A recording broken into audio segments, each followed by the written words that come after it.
기도하겠습니다.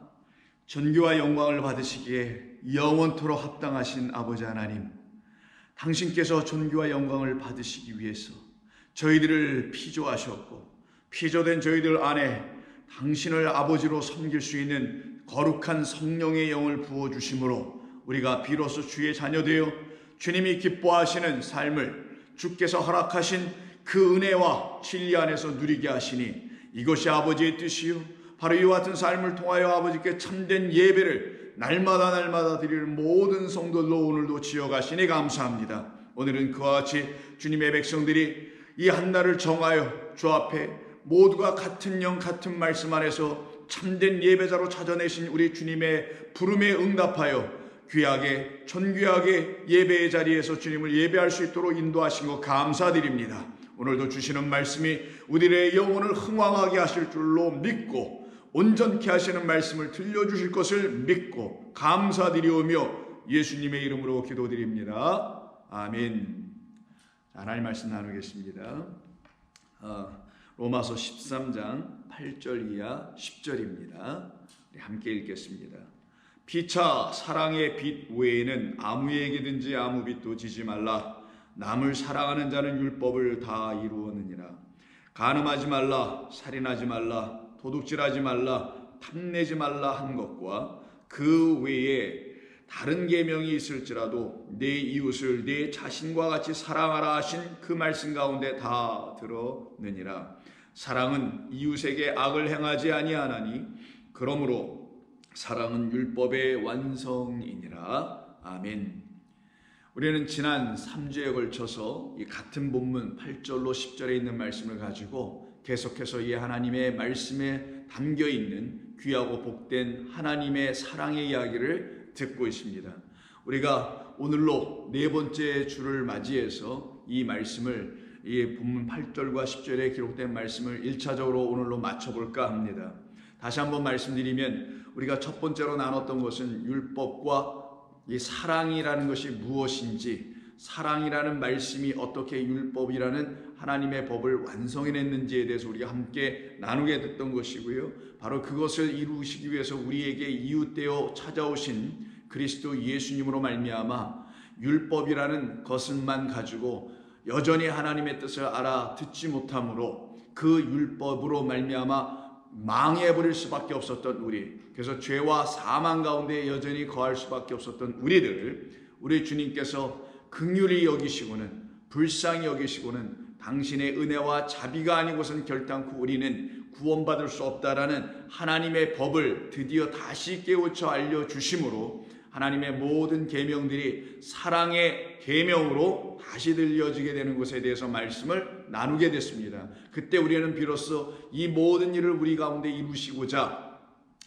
당신의 아들까지 아낌없이 우리에게 보내주신 그 아버지 하나님을 어찌 사랑하지 아니할 수 있겠는가가 하나님을 사랑하고라는 율법의 첫째 계명이 되는 것이며, 그리고 그가 우리에게 보내주신 그의 아들, 우리 아버지의 아들 그리스도 예수, 우리에게 이웃되어 오신 우리 주 예수님을 어찌 또한 사랑하지 아니할 수 있는가가 이웃을 사랑하는 것이죠. 그와 같이 하나님의 사랑으로, 그리스도 예수의 사랑으로 완전히 하나님의 말씀의 뜻을 깨달아 알게 된 사람들이 드디어 우리의 주변에 있는 사람들을 비로소 사랑할 수 있는 사람들이 되게 됩니다. 그들이 바로 서로 사랑하며 이웃을 내 몸과 같이 사랑할 수 있는 사람들로 바뀌어지게 되죠. 왜냐하면 그들에게는 이제 그들을 억누르고 있었던 그 무거운 짐인 율법이 요구했던 모든 의무사항들이 그리스도 예수 안에서 사랑의 법으로 다 풀려지게 되니 그 율법이 우리에게 더 이상 빚을 주는 자가 되지 아니하고 율법은 이제 그리스도 예수 안에서 은혜와 진리로 다 풀려져 자유케 되게 하시는 하나님의 은혜의 복음의 소리를 듣게 됩니다. 그때 그 모든 빚은 우리에게서 풀려지니 우리가 더 이상 율법의 종로로 타고 율법의 빚진 자들이 아니요 이제는 사랑의 빚진 자가 되어 살아가게 되는 것이죠. 이들은 드디어 아무에게든지 아무 빚도 지지 않게 되는 것이 무엇인지를 알게 됩니다. 이것은 사람과 사람의 관계를 말하는 거 아닙니다. 사람에게 빚을 지는 일이 더 이상 일어나지 않게 해주시겠다라는 그런 말씀이 아니죠. 이것은 바로 율법 그 첫 번째 것에 대하여 더 이상 빚진 자가 되지 아니하고 그 율법의 짝인 두 번째 것, 곧 또 다른 것이지만 완전히 차원이 다른 또 다른 것으로서 에테로스라는 단어로 사용되는 남이라고 표현되어 있는 본문이었다고 그랬죠. 근데 이게 남이 아니라 사람이라는 그런 남이 아니라 율법 첫 번째 거의 짝으로서, 그러나 율법과는 완전히 차원이 다른, 아예 종류 자체가 다른, 그래서 아주 different kind로서의 본질적으로 다른, 그러나 율법으로부터 나온 바로 그것을 뭐라고 하냐, 여기서는 남이라고 했지만 이건 남은 에테로스라는 단어로 남이 아니라 바로 복음이라는 의미를 담아내고 있는 남이었던 것이었죠. 그래서 이건 남이 아닙니다. 짝입니다. 율법의 짝인 복음입니다.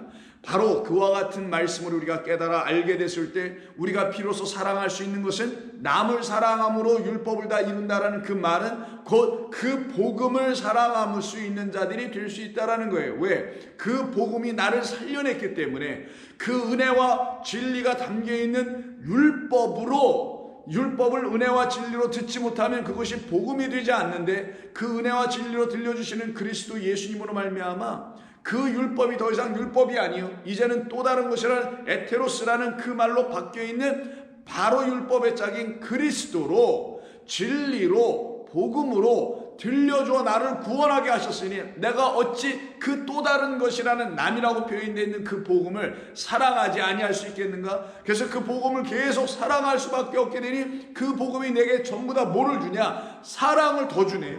깨닫게 해주네요. 율법의 모든 말씀들이 하나하나 갈수록 풀려지네요. 그래서 여러분들의 남은 여생과 인생은 이 하나님의 말씀이라는 율법을 계속 은혜와 진리로 풀려지게, 그렇게 새롭게 들려지는 그런 삶이 여러분들에게 나타나게 되어야 되는 거예요. 그것을 복이라고 하는 겁니다. 그런 삶을 누릴 때 여러분들 안에 기쁨이 소생하게 되는 거예요. 생명이 여러분 가운데 자라나는 역사를 체험하게 되는 겁니다. 그것을 놓고 그리스도의 장성한 분량에까지 이른다라고 바울은 또한 다른 서신서에서 설명하기도 했던 것입니다. 그 일이 이루어질 때 우리는 진정 그 복음을 사랑할 수가 있고 복음을 전해주신 우리 그리스도 하나님을 사랑할 수가 있게 되는 것이죠. 바로 그런 삶이 일어나는 것에 대해서 우리가 함께 읽었었던 것이 마태복음 6장 24절에 있었죠. 여러분 기억하시겠습니다. 한번 더 읽어보면 한 사람이 두 주인을 섬길 수 없다. 율법과 복음을 같이 섬겨내는 게 아니라 처음에는 율법을 첫 번째 주인으로 섬기다가 이제 율법을 그리스도 예수께서 은혜와 진리로 풀려주니 그것이 이런 거였어라고 복음인 진리로 다시 깨달아 알아듣기 시작하네. 그래서 명령의 법이 아닌 생명의 성령의 법으로 다시 듣게 되는 거예요. 이것이 하나님의 말씀이 저와 여러분들에게는 사랑으로 들려지기 시작할 때 나타나는 하나님의 축복인 것입니다. 그래서 그 모든 말씀이 다시 들려지니 다시 들려지게 하는 새로운 것이 나에게 뭐가 된다고요? 주인이 되는 것이죠. 왜? 선생과 주인은 나를 섬길 수 있는 유일하신 분들이거든요. 그것이 바로 그리스도로 설명하는 선생과 주인 됐다란 말이고 그것이 바로 발을 닦여주는 역사였었죠. 그때 우리는 어떤 일이 벌어진다고 우리에게 이를 미워하고 첫 번째 것은 아니지 그걸 내가 섬길 수 없지. 아니야. 율법을 우리 주님이 섬겨주심으로 십자가에서 대속물로 섬겨주심으로 그것은 떠나가게 되고 그래서 나는 율법으로 말미암아 하나님과 더 이상 원수되는 관계가 아니라 율법을 풀어내주신 그리스도로 말미암아 하나님과 화목하게 되었으니 우리 주님이 내게 화목하게 하시는 제물 되어 주신 거였구나. 그걸 화목 제물이라고도 하는 거예요. 그 역사가 일어났을 때 이를 미워하고 율법 첫 번째 에이스라 그랬죠. 하나 헤이스를 미워하고 그 헤이스부터 나온 또 다른 하나 바로 저라고 되어 있는 저를 사랑한다라는 게 주인을 여기서 왔다 갔다 내가 뭐 한다는 게 아니라 나의 첫 번째 주인 율법을 한때 사랑했으나 그리스도 예수로 말미암아 미워하기 시작하는, 이게 진짜 뭐 미워한다는 말이 아니라 이젠 당신의 역할은 그리스도 예수님으로 말미암아 율법 당신의 역할은 다 끝났습니다. 그런 의미로 미워한다라는 걸 말하는 거예요. 떠나갔다라는 거예요. 그리고 내게 새롭게 찾아오신 새로운 주인 저를, 이게 에테로스예요. 바로 이 에테로스라고 설명되어 있는 저 짝인 것이죠. 이 둘은 서로 그를 내가 더 사랑한다. 복음을 더 사랑하고 이를 그래서 그 하나가 되어 내게 들어와 있던 이젠 복음이라는 그 하나 헤이스를 더 중히 여기고 저것은 내가 가볍게 여기느라. 왜? 그 모든 게 초등학문 나를 그리스도 안으로 그리스도에게로 영원하신 아버지께로 인도하는 몽학선생, 길라잡이, 초등교사, 초등학문의 역할을 한 것이니 그건 그것으로서 역할을 끝낼 수밖에 없게 되는 것이고 나에게서 떠나가는 것이다 라는 것을 말하는 거예요. 그런 사람들에게는 하나님과 재물을 둘로 나눠서 섬기지 않지, 하나님이라는 참된 복음의 말씀을 재물이라는 수많은 것이니 이 얼마나 수없이 많이 있습니까? 이 안에 하나님 말씀이 그 수없이 많은 걸 재물이라고 하는 거예요. 그 재물 율법을 내가 이제는 떠나보낼 수 있게 되지. 내가 섬길 수 있는 건 진리의 말씀, 바로 하나님께서 우리에게 보내신 그리스도, 그 복음을 내가 드디어 섬길 수 있게 되지. 그 복음을 내가 사모할 수 있게 되지 라고 하는 겁니다.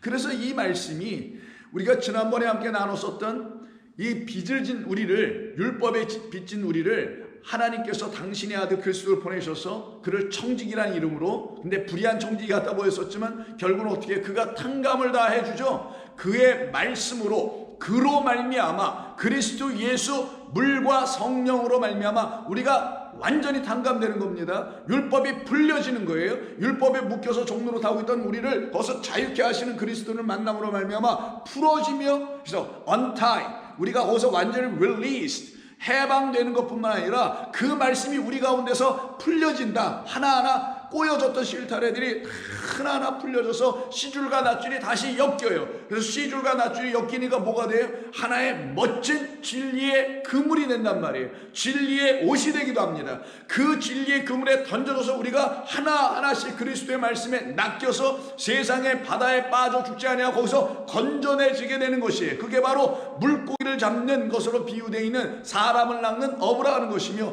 그들이 입고 있는 옷은 바로 그들을 낚아내게 하는 그리스도라는 옷을 입게 되는 거예요. 그게 C줄과 낫줄로 완전히 새롭게 짜지는 겁니다. 그러니 율법이 하나님의 생명을 우리에게 주기 위해서 그와 같은 말씀을 주시려는 본래적인 뜻, 이게 언약 약속이에요.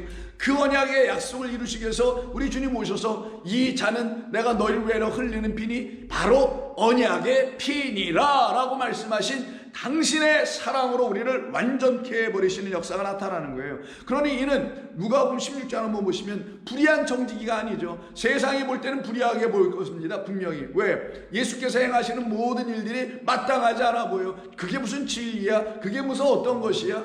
이렇게 생각할 것이 뻔하죠. 당시 유대인들도 그렇고 지금의 수많은 사람들도 그런 것처럼 그들에게 그 그리스도는 불의해 보이고 보이지 않지. 의롭다는 게 뭡니까? 세상이 내놓는 의리. 세상을 뭐 변혁시키고 개혁시키고 잘 살게 해주고 사람답게 뭐 살아가게 해주고 인권이 있게 해주고 이런 것을 이루어내는 것이 의로움이라고 생각하잖아요. 물론 그거 사람이 사는 일에 있어서는 하나님의 선한 일들이에요. 그거는 당연히 해야 될 일입니다. 그러나 그것이 우리를 영생으로 이끄나요? 그것이 우리를 그 같은 삶을 살아가는 것이 하나님께로 가게 하는 일인가요? 아닙니다. 그래서 우리 주님은 그런 일을 안 하신 거예요.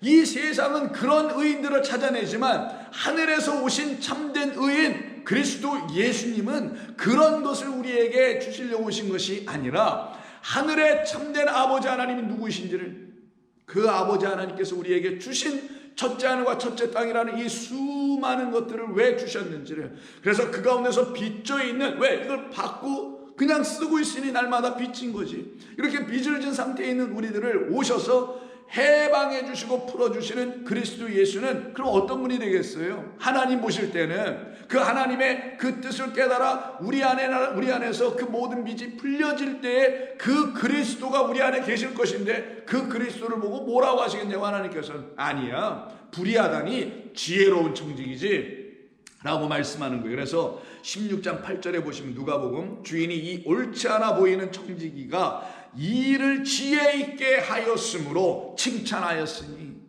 이런 말이 나오는 거예요. 그리스도 예수께서 여러분들 안에서 그런 일을 행해내실 때 그 그리스도는 여러분들에게 지혜의 그리스도가 되는 거예요. 그걸 지혜의 영이 여러분 가운데 임하였다라고 에베소서 1장에서 바울의 에베소 교인을 향하여 간구하며 기도했던 기도의 제목 아닙니까? 지혜의 영을 이들에게 부어주시어서 하나님을 아는 것과 하나님을 믿는 것과 그리스도를 아는 것과 그리스도를 믿는 것이 하나가 되게 해달라고 기도하잖아요. 그때 그 지혜의 청지기인 그리스도의 영이 임하는 겁니다. 저와 여러분 가운데. 그러면 저와 여러분이 구할 것은 뭐 다른 거 없죠. 이 세상 살면서 오직 그거 하나 구하고 살아가는 겁니다. 그러면서 8절에서 뭐라고 하냐, 이렇게 지혜 있게 일을 처리하였으니 하였으므로 칭찬하였으니 이 세대의 아들들이 자기 시대에서는 있어서는 빛의 아들들보다 더 지혜롭니다. 그러면서 9절에 뭐라고 하시냐, 내가 너희에게 말하노니 불의한 제물로 친구를 사귀라. 자, 마태복음 6장 24절 하나님과 재물을 놓고 얘기했잖아요. 하나님만 섬기게 됐습니다. 누가복음에서 그걸 뭐라고 합니까? 재물을 뭐라고 하냐면 그게 불의한 제물이야. 불의한 제물, 율법이 복음으로 들려지지 않으면 그것은 여전히 뭐가 된다고요? 그냥 불의하게 만드는 제물이 되지. 이걸 얘기하는 거지. 세상 살면서 불의하게 재물을 거둬들이지 말라, 그런 일 당연히 하면 안 됩니다, 여러분. 그런 의미의 불의한 재물을 얘기하는 게 아닌 거예요. 그러면 하나님의 말씀인 이 율법이 나에게 은혜와 진리로 들려줘서 오직 의인은 믿음으로 말미암아 살리라 라고 할 때 그 믿음을 주시는 은혜와 진리의 복음으로 율법이 바뀌어 들려질 때야만이 이 말씀이라는 율법이 더 이상 불의한 말씀, 불의한 제물이 되는 게 아니라 의의 말씀, 생명의 말씀이 되는 겁니다. 그러니 우리가 먼저 해야 될 게 뭐냐, 우리에게 의를 가르쳐 주지 못한, 왜? 선상이 없었기 때문에, 그리스도가 없었기 때문에, 그리스도를 영접하지 않는 사람은 이 말씀이 의로 들려지지 않습니다. 그렇던 우리에게 너희들 먼저 뭐부터 시작해야 되는지 아니? 이 말씀이라는 성경, 곧 율법, 그 재물을 갖고 시작하는 거야. 이 불의를 너희들에게 자꾸만 줄 수밖에 없었던, 왜? 깨닫게 하라. 하나님의 영이 너희들 가운데 그리스도로 말미암아 아직 임하여 있지 않으니 너희들이 아무리 읽어봤자 이거 소용없단다. 늘 불의한 자로만 너희들을 끌고 갈 수밖에 없단다. 이런 말씀인 거예요. 그러니 이 불의한 재물을 가지고 친구를 사귀어라, 이런 얘기를 하는 거예요. 그러면 친구는 뭐예요? 우리를 위해서 그 목숨을 내어주는, 요한복음 15장에 있는 말씀 그대로 우리를 위해서 그 친구는 목숨을 내어줘서 우리를 살려내는 하나님의 아들 그리스도 예수님을 친구라고 하는 겁니다. 그러면 이 율법이라는 것에 대하여 이것을 사겨라, 불의한 재물로 이 재물을 가지고 사겨라. 근데 불의한 재물을 사기는 게 아니라 불의한 재물을 가지고 누구를 사겨라? 그리스도 예수라는 복음을 사겨라, 이런 얘기예요. 그러면 복음이라는 그리스도 예수라는 우리의 영원한 친구인, 우리가 그래서 하나님의 벗이 될 수 있는 그런 통로를 열어주시기 위해서 우리에게 친구 되어 찾아오신 그리스도 예수는 어떤 과정을 통하여 만나고 알게 되는 거냐? 다른 말로 하면 복음이라는 은혜와 진리는 어떤 과정을 통하여 알게 되는 거냐? 이 불의한 재물이라고 표현된 율법을 배움으로써 알게 되는 거예요. 곧 하나님의 말씀을 주야로 묵상하는, 율법을 주야로 묵상하는 삶을 통해서 이 친구를 만나게 되는 거예요. 어떤 친구? 이 불의한 청지기처럼 보이나 지혜로운 청지기, 불의한 말씀으로 여태까지 갖고 있었으나 생명의 말씀으로 우리가 다시 갖게 되는 것처럼 그리스도 예수를 처음부터 잘못 갖고 있었던 사람들은 이 하나님의 말씀을 다시 배워서 그를 온전한 지혜로운 청지기인 우리의 친구로 만나고 사귀어야 되는 겁니다. 그리하면 그 재물이 없어질 때 친구를 사귀어요. 그리스도를 만났습니다. 그럼 이 모든 것이 어떻게 된다? 재물이 다 사라져가요. 떠나져가요. 풀려져가요. 율법은 폐하여지는 게 아니라 율법이 풀려져서 완전하고 온전하게 된다는 게 그 재물이 없어진다는 걸 말하는 거예요. 그들이 너희를 영주할 처소로 영접하리라. 지극히 작은 것에 충성된 자는 큰 것에도 충성되고 지극히 작은 것에 불의한 자는 큰 것에도 불의하니라. 너희가 만일 불의한 재물에도 충성하지 아니하면 누가 참된 것으로 너희에게 맡기겠느냐? 이 불의한 것에 충성, 이 말씀이 하나님의 은혜와 진리와 믿음과 생명을 주는 말씀인 것을 믿고 그 말씀을 내게도 가르쳐 주세요 라고 하는 그런 신실한 자들을 충성이라고 좀 쓴 거예요. 그런 믿음이 있는 자, 이건 피스토스니까 그런 믿음이 있는 자들은 불의한 재물에도 충성하게 돼, 신실하게 돼. 그 말은 이 율법에도 신실하게 돼. 이 율법에 대해서 행위로 신실하다는 게 아니라 이 율법은 나를 은혜와 진리 가운데 인도할 몽학 선생이니 내가 이것부터 시작하지 아니하고 어떻게 내가 은혜와 진리인 복음을 알아들어서 그 남을 사랑한다는 복음을 내가 어찌 사랑할 수 있겠어? 그거 사랑할 수 있는 마음이 내 안에 생겨야 율법을 다 완성하고 이루는 거라고 말씀하셨는데, 그런 일이 내게 일어나려면 이 불의한 제물로 설명되어 있는, 표현되어 있는 율법이라는 하나님의 말씀에 내가 신실해야지. 그 말씀을 내가 지켜야지. 그래서 구약을 보세요. 전부 다 그 말씀을 신실하게 지킨다는 말이 끊임없이 나오는 거잖아요. 그때 우리는 어떤 것이 되냐? 참된 것에도 신실할 수 있게 된다. 참된 것에 대해서도 충성할 수 있게 된다. 충성, 이게 아니고요, 진리에 대하여 드디어 들을 수 있는 자들, 그 말씀에 대하여 믿음을 가질 수 있는 자들이 되는 것이다 라고 말을 하게 되는 거예요. 12절, 너희가 만일 남의 것에 충성하지 아니하면 누가 너희의 것을 너희에게 주겠느냐. 그러면서 아까 마태복음 6장에서 말씀한 그 말이 여기서도 나옵니다. 집 하인이, 이것은 하인이라고 그랬네요. 두 주인을 섬길 수 없나니 혹 이를 묵음, 헤이스, 첫 번째 것은 미워하고 저 두 번째 것 짝인 복음은 사랑하거나 혹 이를 중히 여기고 저를 경히 여길 것이라. 너희가 하나님과 재물을 동시에 섬길 수 없지 아니다. 시작은 재물로 시작하여 그걸 불의한 재물을 가지고 친구인, 그거의 짝인 바로 복음인 그리스도를 만나는 역사가 일어나야 하는 것이야 라고 지금 말씀하는 거예요. 이렇게 됐을 때 그들은 오늘 본문 8절에서 말한 것처럼 바로 그 율법의 짝인 남이라고 되어 있지만 남, 사람이 아니라 그리스도라는 진리를, 복음을 사랑하게 되며 그 복음을 사랑하는 자는 율법을 다 이루었느니라. 이렇게 다 이루게 하게 하신 것이 하나님의 뜻이었다. 하나님의 계획이었다. 작정이었다. 섭리였다. 더 나아가서는 영원한 언약이셨다라는 거예요. 그 언약은 그럼 뭐겠어요? 우리를 하나님 앞에서 완전한 자로 세우게 했다라는 거잖아요. 내가 완전하니 너희도 완전하라는 이 말씀 그대로 우리를 완전케 하려고 하는 거예요. 그래서 완전한 율법이 아니면 우리가 완전한 하나님의 사랑이라는 복음을 들을 수 없어요. 그래서 1.1을 또 가감될 수 없다라는 의미가, 이 말씀은 완전한 거예요. 너희를 어디로 이끌기 위해, 우리를 어디로 이끌기 위해 은혜와 진리라는 하나님의 복음 생명 안으로 이끌어가기엔 완전한 거다. 그 완전한 것을 이룰 수 있는 분은 나 여호와 하나님 한 분밖에 없는 거야 라는 걸 가르쳐 주시는 거예요 지금 이게. 그래서 10절에서 사랑은 이웃에게 악을 행하지 아니하나니 그러므로 사랑은 율법의 완성이니라. 그러면 사랑이 아니면 율법은 완성되지 않으니 사랑의 복음으로 다시 들려지게 된 그 그리스도 예수의 친구로, 예수라는 친구로 말미암아 이 하나님의 말씀을 들을 때 우리가 어떻게 되겠어요? 온전한 믿음을 갖게 되고, 그리고는 하나님 앞에서 완전한 자로 세워지게 된다는 거예요. 그래서 아직 율법도 없었던 이 아브라함이라는 사람을 하나님께서 택하여 부르시고는 그에게 약속을 주시죠. 하늘의 별처럼 너의 자손을 창대하게 할 거라 했더니 그 아브라함이 그것을 믿으니 하나님이 그의 믿음을 뭐라고 했다고요? 창세기 15장에서는 그 믿음을 의로 여겨주셨다.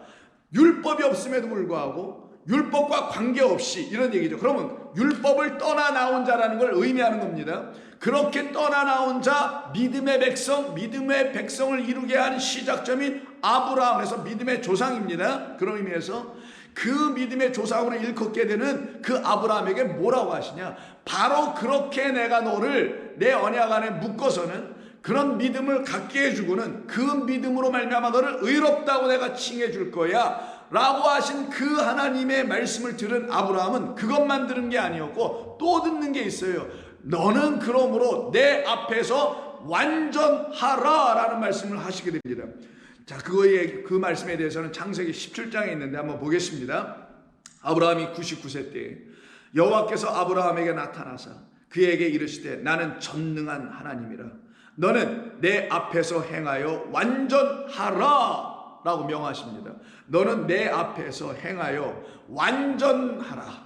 넌 내 앞에서 완전해야 돼. 이런 얘기죠. 너는 나로 말미암아서만 완전하여질 것이라는 약속을 하나님께서 이루어 주실 것이라는 것을 명령으로 지금 말씀해 놓으신 거예요. 너는 내 앞에서 완전해야 돼. 이게 오늘 본문에서 사랑은 복음, 율법의 완성이다 할 때 그 완성하다는 것이 하나님의 은혜의 말씀으로 들려야만이 그 율법이 내 안에서 완전하게 되는 겁니다. 하나님의 뜻대로 완전해서 하나님 앞에 딱 설 수 있는 의로운 자, 믿음의 백성이 되는 거예요. 그러니 율법 없이 의로울 수 있는 길도 없고, 율법이 믿음으로 들려지지 않은 사랑의 말씀으로 들려지지 않고서는 결단코 하나님 앞에 설 수 있는 자격 자체를 부여받을 수 없다는 걸 말하는 겁니다. 그러면 2절, 내가 내 언약을 너와 너 사이에 두어서 너를 번성하게 할 것이야. 그러면 이렇게 완전하라고 명하셨던 이유가 있어요. 왜? 이 아브라함의 조상을 쭉 보면 어디를 여기 됩니까? 하나님의 그 족보, 계보를 보면은 바로 아담으로부터 시작해서 셋으로 연결되고, 그 다음에 에노스로 연결되고, 그 다음에 에녹으로 연결되고, 그 다음에 노아로 연결되고, 그 다음에 거기서 쭉 나온 계보가 아브라함, 노아의 세 아들, 그 중에서도 첫 번째 아들 장남을 통해서, 셈을 통해서 쭉 내려오는 과정, 그 셈의 계보에 있는 사람이 누구라고요? 아브라함이었던 겁니다. 그러면 거꾸로 더 올라가면 노아까지 올라가야 되겠죠. 왜 이렇게 명을 하셨느냐면, 아브라함에게 너의 조상 노아도 똑같이 내 앞에서 완전한 자였기 때문이야. 그러면 너희들도 똑같이 그 은혜의 족보 안에 들어와 있으니 너희들도 똑같이 완전해야지, 온전해야지, 이 말씀을 주는 거예요. 그러면 노아의 그런 삶에는 그런 것이 있었나? 한번 살펴보면 알겠죠. 창세기 6장을 보시면은 이런 말씀을 8절에서 합니다. 모든 세상이 죄악에 관영되어 있는 세상 속에서 노아라는 한 사람만 딱 서 있습니다. 어떻게 서 있느냐? 그러나 노아는 여호와께 은혜를 입었더라라는 말로 노아만 다른 모습으로 딱 서 있죠. 노아는 하나님의 은혜를 입은 사람으로 설명했습니다. 물론 이건 의역입니다. 본래 직역은 노아는 하나님의 눈 안에 있는 은혜를 발견하였다라는 뜻이에요. 하나님께서 이 온 세상을, 악한 이 세상을 쭉 바라보시는 그 눈 안에는 그럼에도 불구하고 우리를 구원하시려고 하는 긍휼의 마음, 불쌍히 여기는 자비의 마음, 사랑의 눈빛이 여호와의 눈 안에 있다라는 것을 이 노아가 발견했다라는 거예요. 그러니 저와 여러분들이 발견해야 될 게 뭡니까? 이 세상에서 뭐 의로운 자를 발견하는 게 아니라 악하고 죄악이 가득한 이 세상을 바라보시는 하나님의 마음은 그럼에도 불구하고 우리를 구원하시겠다는 언약을 지켜내시는 사랑의 하나님, 자비의 하나님, 긍휼의 하나님이셨구나. 이것을 깨달아 알게 된 사람들만이 그걸 발견했다고 하는 겁니다.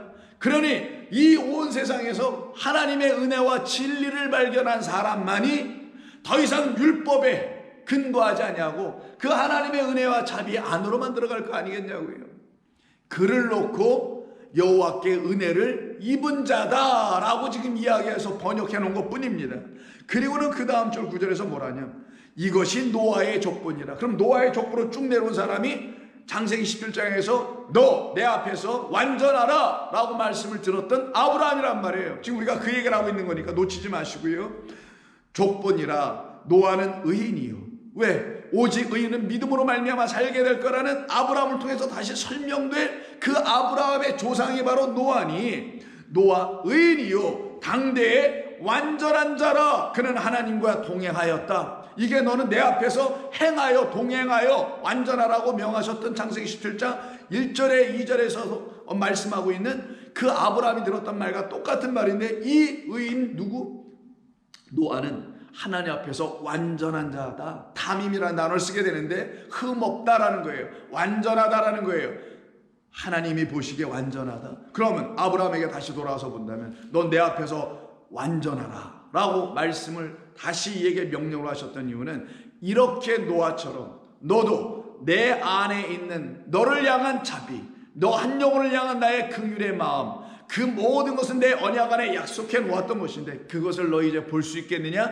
그걸 보는 것, 그것을 들여다볼 수 있고 바라볼 수 있는 것을 믿음의 마음이라고 하는 거예요. 믿음. 그것이 바로 나에게 하나님께서 주시려고 하는 약속이었군요라고 그걸 온전하게 제대로 바라보는 사람을 믿음의 백성이라고 하는 것이며, 그들에게만 어떤 일이 벌어져요? 아브라함에게도 똑같이 아들을 주시는 역사. 그래서 99는 완전한 게 아니에요. 그래서 99세 때 이런 명령을 주신 거였고, 그리고 21장서부터는 아들을 낳는데 그때가 몇 세? 100세 하나가 찾아 들어옵니다. 99만 갖고 있는 것을 의미하는 게 아브라함의 나이가 99세라는 거예요. 99, 율법에 100이 있다면 그 중에 99을 다 지켰다 하더라도 하나를 지켜내지 못하면 이건 율법의 의무를 다 준수해내지 못한 것이니 여전히 죄와 사망을 누릴 수밖에, 거기에 갇힐 수밖에 없다는 게 야고보서의 말씀 아닙니까? 그걸 지금 아브라함의 나이를 통해서 설명한 것이지, 아브라함이 99세 때 그 늙은 노인이 애를 가졌다, 기적이다, 하나님을 온전히 믿으면 이런 축복을 누릴 거야, 이런 얘기가 아니란 말이에요. 99라는 하나가 없어서 완전함이 일어나지 않고 있는 그때에 드디어 아들 하나가 쫙 들어와서 그가 어떻게 돼요? 100이 돼버리는 거라서 100세 때 아들 가졌다는 의미는 99로 있는 그들에게 아들 하나만 딱 들어온단 말이에요. 이삭에게는 아들 둘을 줘서 하나님의 은혜와 진리를 설명했지만 아브라함에게는 99세 때 하나를 주므로 100이라는 완전한 열매, 30배, 60배, 100배라는 완전한 하나님의 열매가 어떻게 열매 맺게 되는지를 보여주는 사건이죠. 그리고 그렇게 주신 그 이삭을 통하여 설명된 아브라함이 받은 그 하나라는 아들은 이삭이 아니라 숯불에 걸린 어린 양이라는 걸 가르쳐내기 위해서 22장에 가서 여러분 잘 아시는 내 아들 독자 이삭을 내게 드려라, 번제로 드려라는 청천벽력 같은 명령을 받았지만 이가 믿음으로 드디어 나아갈 수 있는 자가 되죠. 왜? 내게 주신 분은 이 아들 하나밖에 없습니다. 이삭이 아니라 자기 안에 있는 바로 하나님이 주시기로 약속한 그 씨, 제라, 후손, 그 뱀의 후손의 머리를 완전히 부서뜨려낼 수 있는 여자의 후손으로 우리 가운데 보내주기로 약속한 그 아들밖에 없잖아요, 하나님. 그러니 당신이 내게 주신 그 아들 이제 완전히 주시옵소서. 내가 이 육의 아들, 바로 육신의 아들, 바로 이삭을 보고 내가 그 헛된 것에 빠지지 말고 않게 하시고 나로 당신이 주시기로 하신 그 아들 진짜 씨, 하늘의 무수한 별처럼 창대케 하겠다는 그 후손을 내게 진짜 주세요. 이걸 진짜 주시려고 22장이 기록되는 거예요. 그래서 거기서 누굴 만나요? 아브라함아 멈춰라 하시면서 숲에 걸린 양을 보여주시죠. 이걸 여호와 이레라고 한다면서요. 여호와 하나님이 다 예배해 놓으셨다고 한다면서요. 여호와 하나님께서 다 언약하시고 약속해 놓으셨다라는 말 아닙니까? 여호와 이레라는 게 여러분의 인생의 목을 다 준비해 놓으셨으니, 하나님이 예배해 놓으셨으니 걱정하지 마세요. 이런 구라치는 말들이 아니란 말이에요. 그건 거짓된 가르침들이고, 여호와 하나님께서 장세기 전서부터 다 준비해 놓으셨다, 예배해 놓으셨다. 그러니 그것을 봐라, 들여다 볼 수 있는 자. 그래서 여호와 이레라는 말은 준비하다는 말이기도 하지만, 예비되었다는 말이기도 하지만, 본래는 라에서 나온 말이라고 했잖아요. 라는 뭐예요? 보다예요. 보다. 하나님이 계획하신 모든 것을 율법을 통하여 다시 보게 됐어. 그러니 하늘이 열려 하늘의 진리가, 하늘의 하나님의 뜻이 다시 보여져. 이걸 깨달아 알아본다라는 의미예요. 그렇게 깨달아 알아보게 해 주실 하나님으로 말미암아 하나님 내게 준비하신 어린 양 예수 그리스도가 내게 참된 씨요, 생명이요, 말씀이요, 언약이요, 나를 구원하실 하나님의 말씀이었군요 라고 깨달아 알아들을 때, 그렇게 깨달아 알아 그것을 믿음으로 딱 갖고 있었던 아브라함처럼 그와 같은 똑같은 믿음들을 갖고 있는 모든 하나님의 백성들을 오직 의인은 믿음으로 말미암아 살아나는 것이다 라고 선포해 알려주시는 겁니다. 그러니 이와 같은 역사가 일어날 때 그들에게 어떤 일이 일어나겠어요? 하나님의 크신 복이 역사될 거 아니겠어요? 그래서 창세기 22장 16절에서 이르시되 여호와께서 이르시기를 내가 나를 가리켜 맹세하노니 내가 이같이 행하여 내 아들 내 독자도 아끼지 아니하였은즉 내가 내게 큰 복을 주고 내 씨가, 여기서 씨 제라 그리스도 예수입니다.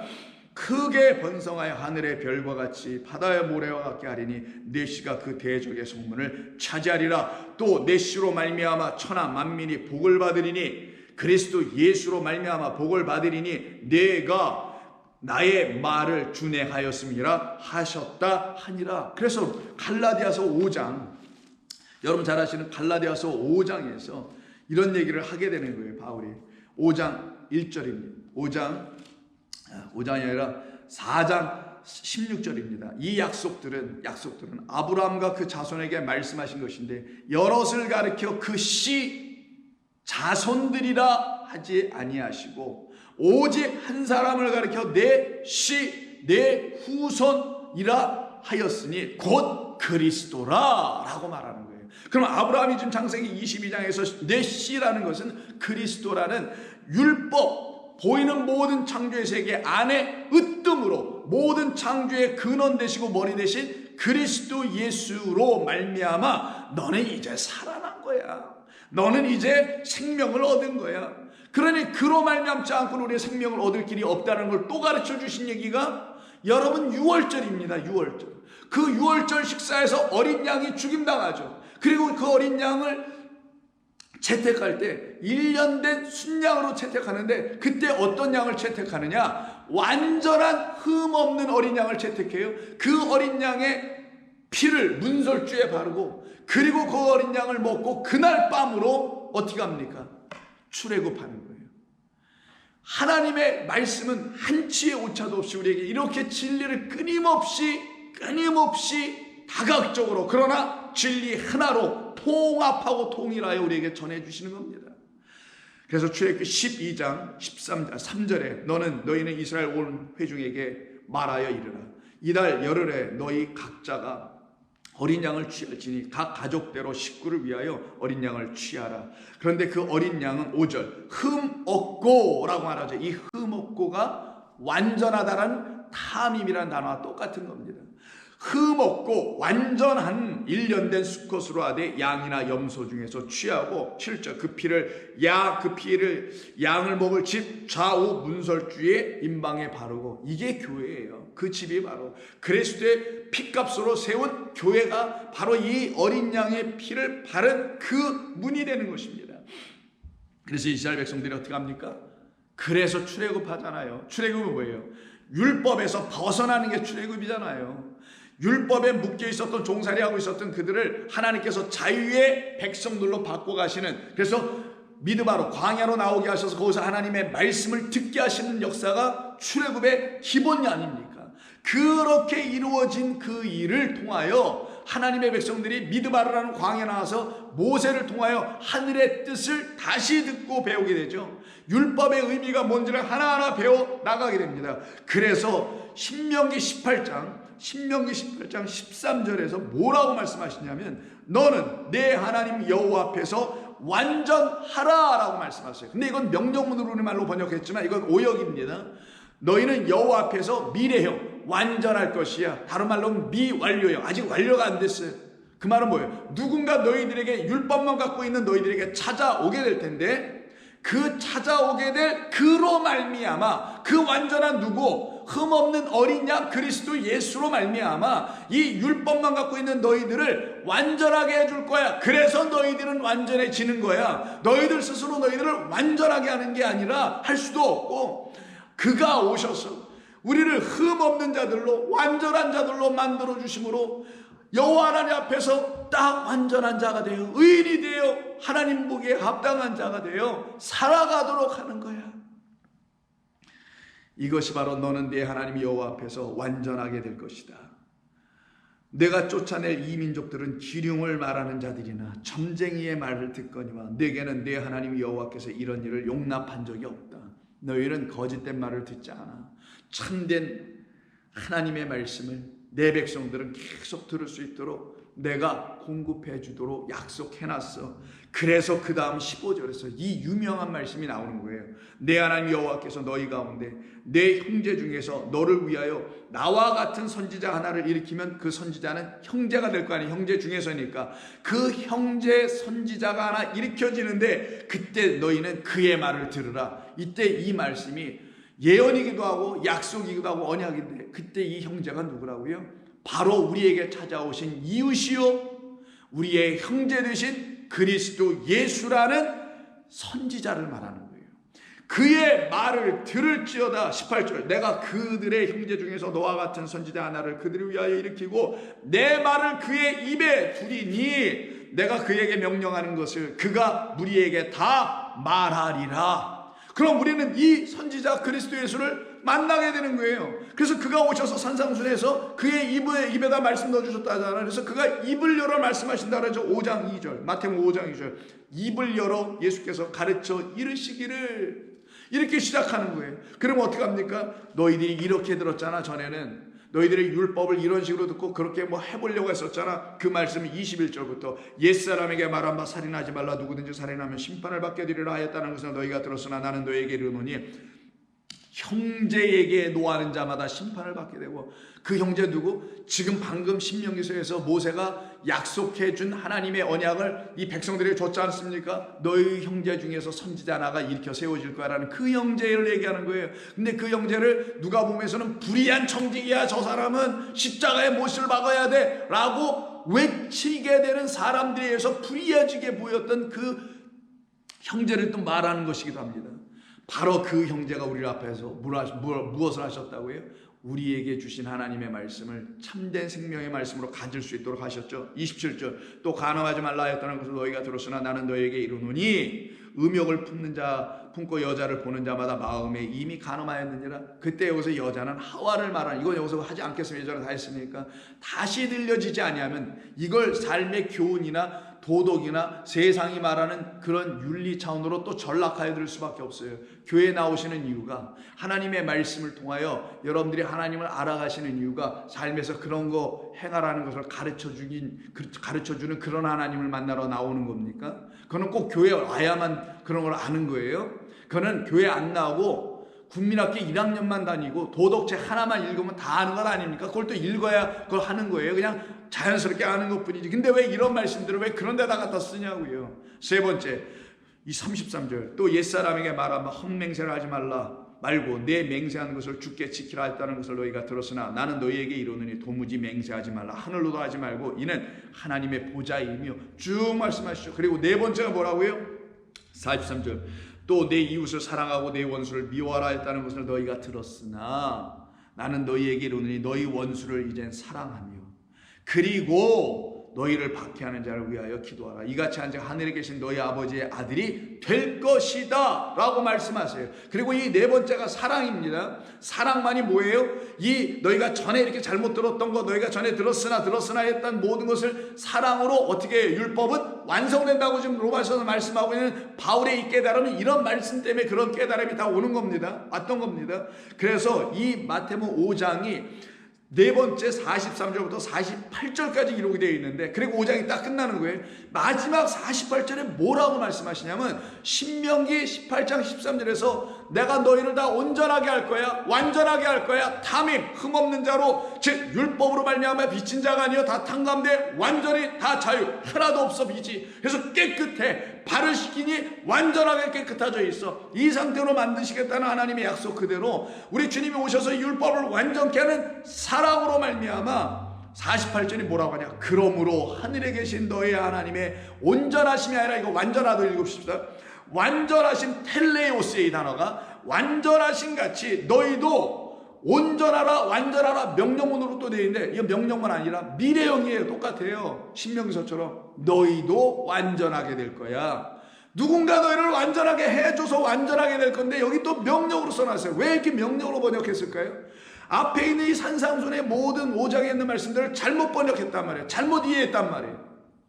전부 다 명령으로 이해했어요. 또 다른 계명이 돼버린 거예요. 또 다른 율법으로 전락시켜버렸어요. 이 복음을, 이 귀한 거를 번역하는 과정에서. 그러니 마지막까지도 뭐 해야 되겠습니까?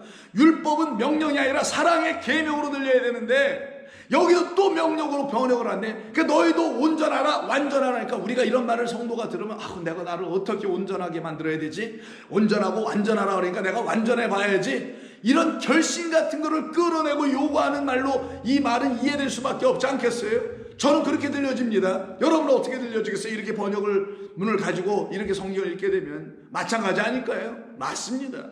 똑같습니다. 그러나 이게 그런 뜻이 아니에요. 하늘에 계신 너희 아버지가 이미 완전하신 것처럼 그 완전하신 하나님께서 너희들에게 율법이라는 걸 주어서 그 율법을 그리스도 예수로 말미암아 어떻게 하실 것이다? 그 율법을 가진 너희들을 완전하게 할 거예요. 그래서 율법을 나는 폐하러 온 것이 아니요가 5장 17절 아니에요. 나는 완전케 하러 왔다라는 그 말씀으로 똑같이 연결되니 그때 너희들 안에는 오직 의는 믿음으로 말미암아 살려지게 되는 그 의가, 즉 율법 외에 십자가에 나타난 하나님의 의가, 이게 로마서 3장 19, 20, 21절 아니에요. 그 의가 나타나니 그 의는, 하나님의 의는 모든 사람에게 똑같이 나타나게 되어 있는, 그래서 차별이 없느니라. 그래서 차별이 없다라는 걸 가르쳐 주려고 이 마태복음 5장 45절부터 뭐라고 말씀하냐면, 이같이 한즉 하늘에 계신 너희 아버지 아들이 되리니 이는 하나님이 그 해를 악인과 선인에게 비추시며 비를 의로운 자와 불의한 자에게 다 내려주시지. 그리스도 예수로 말미암아 모든 이 땅의 존재들은 하나님과 다 화목하게 되어 서로 사랑할 수 있는 그런 하나님이 보시기에 좋은 세상으로 만들어질 수 있다라는 걸 얘기하는 겁니다. 이걸 깨달은 사람들에게는 너희가 너희를 사랑하는 자를 사랑하면 무슨 상이 있으리요? 세리도 이같이 하느니라. 또 너희가 너희 형제에게만 무난하면 남보다 더하는 것이 무엇이냐? 이방인들도 이와 같이 하느니라. 그러면 서로 사랑한다는 말이 좀 뭔지 알겠죠? 서로라는 건 율법과 복음이 드디어 서로 사랑할 수 있게 되는 걸 1차적으로 말하는 거예요.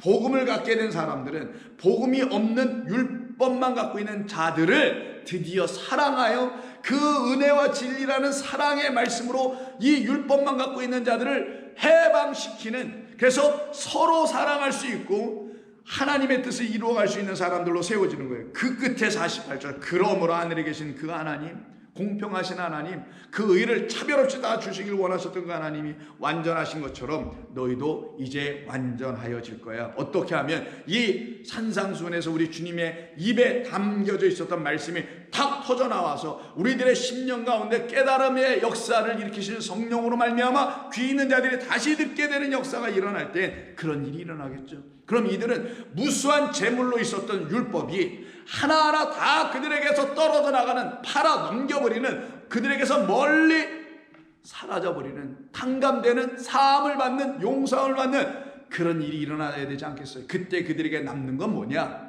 그 율법이 다 떠나가면서 풀려지면서 딱 하나 주고 가는 게 있는데 그게 무엇이냐? 가난한 영혼들만 받게 되는 것인데 그게 무엇이냐? 그래서 가난한 영혼들을 놓고 처음부터 산상수훈이 5장에서 뭐라고 합니까? 입을 열어 첫 번째 내하신 말씀이 심령이 가난한 자는 복이 있나니 천국이 저희들의 것이라고 하는 하늘나라는 영생, 생명을 다시 주시잖아요. 그래서 그 율법이라는 수많은 재물이 다 풀려지게 돼요. 그 친구로 말미암아 풀려지게 되니 율법을 가지고 친구를 삼게 되는 역사가 일어나게 된 거죠. 그 일이 아직 일어나지 않은 어떠한 사람을 예수님이 만나셔서는 이렇게 이루어지게 되는 것이라는 걸 다시 가르쳐주는 말씀이 마태복음 19장 16절 이하에 있습니다. 어떤 사람이 주께 와서 이르되 선생이여 내가 무슨 선한 일을 하여야 영생을 얻을 수 있습니까? 똑같은 사람들이에요. 뭘 해야만이 영생을 얻는 거죠. 율법교사처럼. 자, 예수께서 이르시기를 어찌하여 선한 일을 내게 묻느냐? 선한 일은 오직 누구뿐? 하나님 한 분밖에 없느니라. 내가 생명에 들어가려면, 이때 영생이라는 것은 진짜 생명이라는 걸로 예수님이 바꿔주신 거예요. 그 진짜 생명에 네가 들어가려면 그걸 천국에 들어간다, 영생에 들어간다라는 거예요. 그러면 계명들을 지켜라. 계명 뭐 율법을 지켜봐, 이렇게 얘기하신 것이죠. 이르되 어느 계명입니까?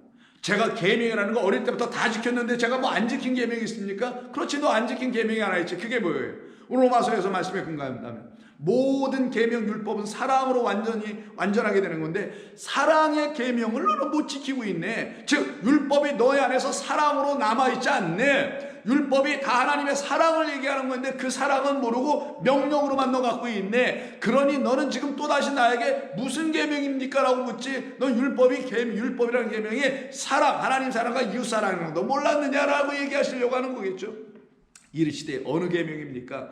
예수께서 이르시기를 살인하지 말라, 간음하지 말라, 도둑질하지 말라, 거짓 증언하지 말라, 내 부모를 공경하라, 내 이웃을 내 자신과 같이 사랑하라 하신 것이라. 요렇게만 딱 말씀을 주십니다. 그때 청년이 말하기를 예수님 저는 이거 어렸을 때부터 다 지켰어요. 이렇게 아주 호언장담하면서 자신있게 대답을 해요. 그 청년이 이르기를 이 모든 것을 내가 다 지켰사온즉 아직도 무엇이 부족합니까? 예수께서 그때 말씀하시기를 내가 지켜야 되는 건 그런 걸 지키는 게 아니라 이 율법이 너희 안에, 내 안에서 생명과 은혜와 진리를 부어주는 나의 사랑, 하나님의 사랑 이야기로 지켜져야지 내가 지키는 게 아니란다. 그러니 너는 그 모든 내가 갖고 있는 그 수많은 그 재물들 다 팔아버려. 그때 그가 갖고 있는 재물이 뭐겠어요? 돈입니까? 아니에요.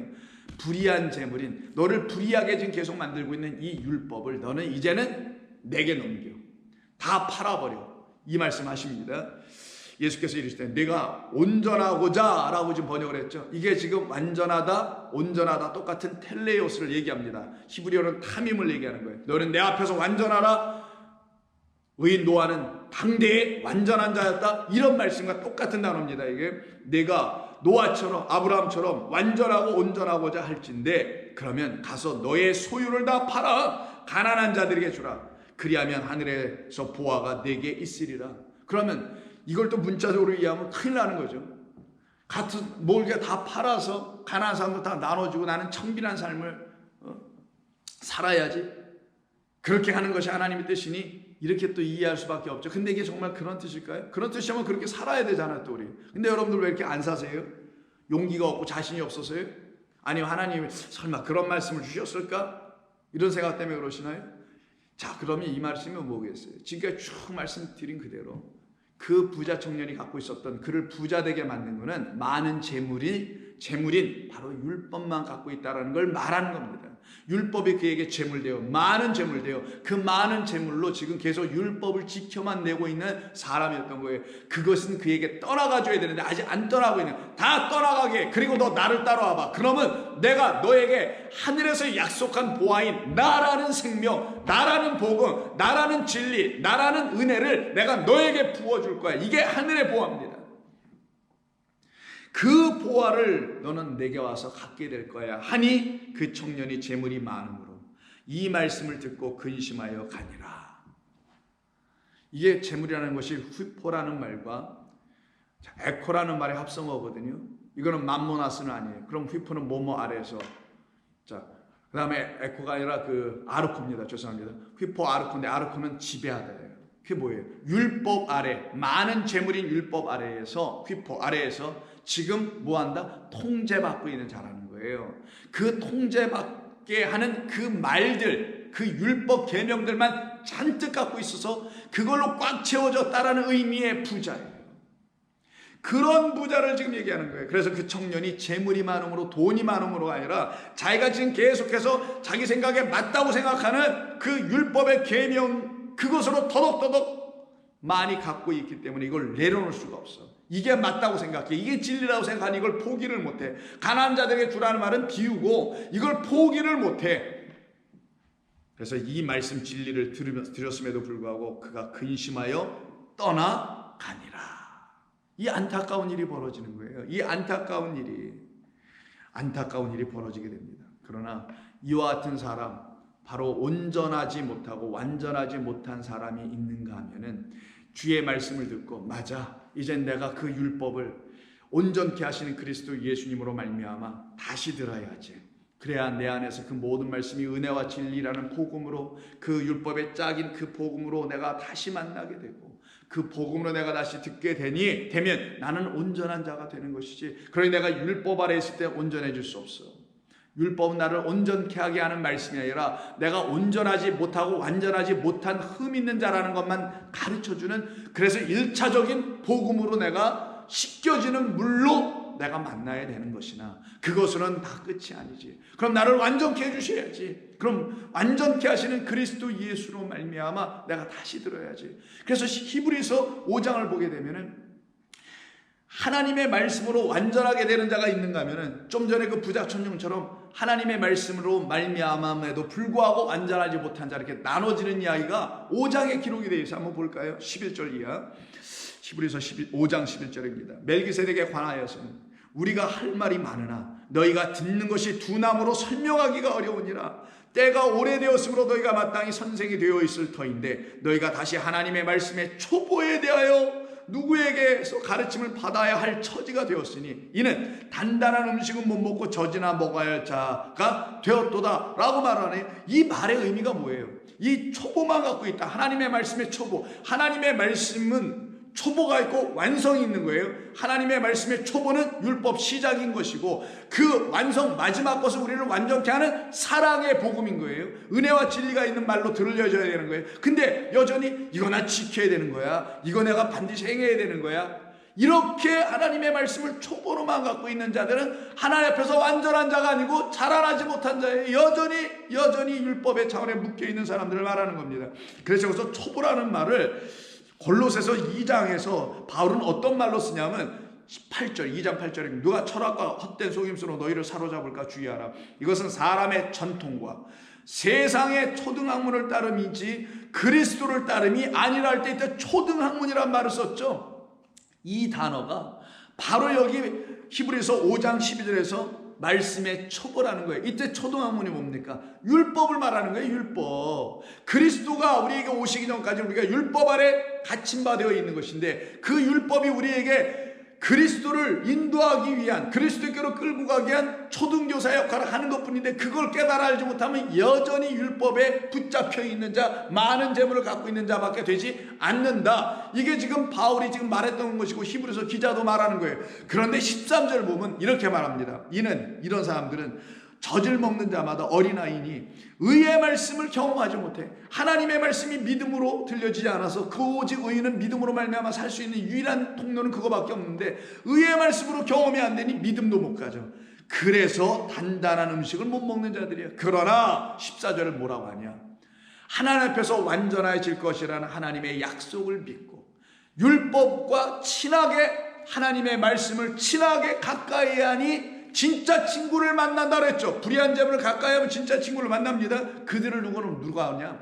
젖만 먹는 자, 부드러운 음식이나 먹는 그런 자들이 아니요, 어린아이가 아니라 의의 말씀을 제대로 경험하고 초보에서 넘어가 완성된 말씀을 경험하는 소위 비유입니다. 이거는 단단한 음식을 먹을 수 있는 장성한 자의 것이 되었다. 의의 말씀은 누가 취할 수 있는 거냐? 하나님의 말씀은, 의로운 말씀은 누가 취하여 의인이 되며 당대의 완전한 자가 누가 될 수 있는 거냐? 바로 장성한 자들에게 일어나는 것이다 할 때 이 장성한 자는 사실 번역의 오역입니다. 이건 장성이 아니에요. 뭐 자라나와요. 이게 텔레오스. 우리가 지금까지 계속 말씀하고 있는 완전하다라는 단어예요. 이거는 온전하다는 말이에요.